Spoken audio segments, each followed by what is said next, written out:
thought you guys might find this one interesting. This is regarding the Morehouse School of Medicine. All right. Oh. Okay, here we go. All right. So we're going to look at the Morehouse School of Medicine. Let me see if I can enlarge this a little. We're looking at current resident physicians. As you know, Morehouse is, HBCU for Black men. Across the street or whatnot, down the street or whatever, you have Spelman for Black women. But just wanted you to take a look at some of the current residents physicians at the Morehouse School of Medicine. You tell me what you see. Now, we've been talking about HBCUs for years now. Black men are starting to become an endangered species in some of these spaces. And the focus on Black women is unapologetic. The downplaying of Black men is virtually not spoken about in any great degree. This is what I was telling you by, any Black graduation I've attended from high school onward has usually had an 80-20 ratio of women to men graduating. And yet, very little is said.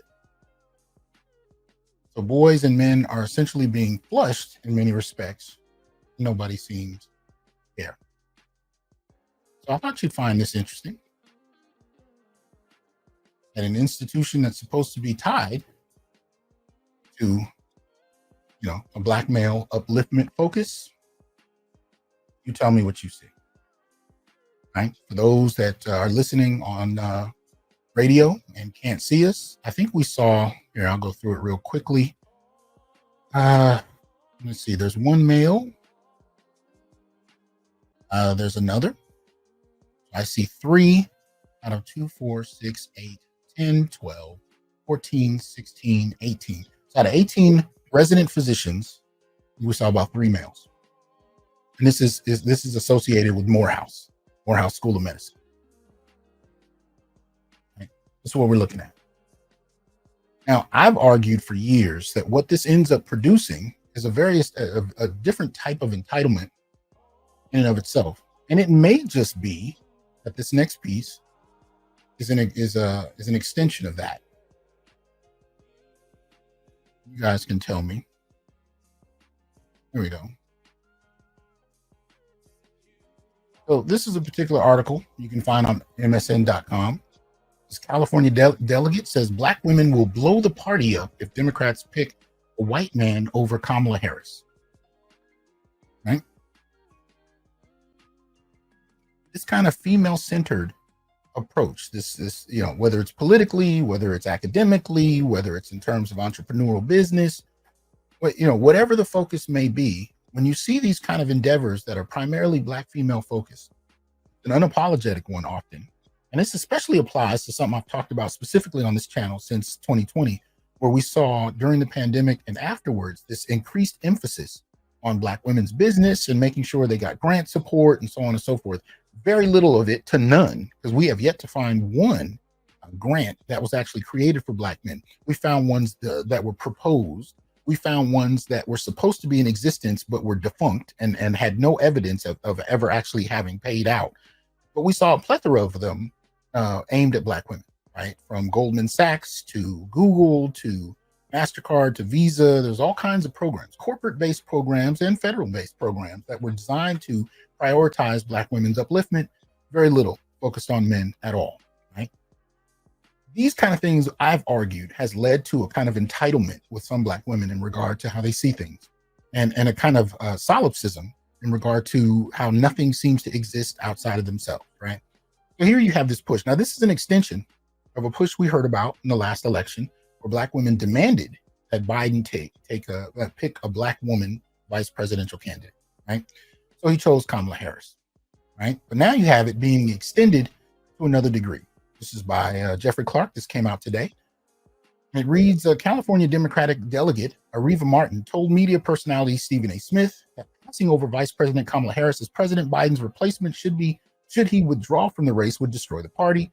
If you pick a white man over Kamala Harris, Black women, I can tell you this, we are going to walk away. We're going to blow the party up. Now, the interesting thing about this is, you haven't heard much from Kamala Harris in the last few years. You haven't heard black women say much about Kamala Harris for the last few years. But nevertheless, they're trying to push her into the... Anyway, here we go. Let me just finish this shit.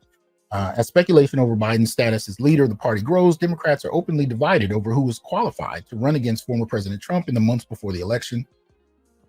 You can see Areva Martin there. Says, who are we agreeing to? Martin S. Smith. There's a long list of Democrats: Kamala Harris, Gavin Newsom, Gretchen Whitmer. The list goes on. Where's the consensus? She continued. You've got to build consensus, and there's not consensus right now. I'm not going to continue with this one. I'm going to let you read it for yourself. But I'm saying that the two things we're looking at are connected. When you prioritize your girls, even as early as elementary school, and you downplay your boys, when you have public schools that are overwhelmingly female focused with female teachers and administrators in position, you have a lessened emphasis on boys educationally. That bleeds into all kinds of other things, especially by the time you start talking about college education, let alone graduate school. And when you start talking about electoral representation, when you start talking about entrepreneurial expansion with private philanthropical support or federal government support, these kind of things lean more and more female, institutionally speaking. This is why on this channel, and even in my research, I focus on policy and how it impacts Black males, and in many instances pushes us to the side. Here you have these kind of dynamics that seem small, but remember, this was the last push during the last election that got Kamala, into office. A lot of debate as whether or not she was the best candidate as far as even just Black women were concerned, but that was who was picked. So now the push seems to be to go even further. Right. Anyway, I'm going to pay attention to. You guys let me know your thoughts, particularly in the comment section. We can see whether or not there's something there or just a baseless, empty threat.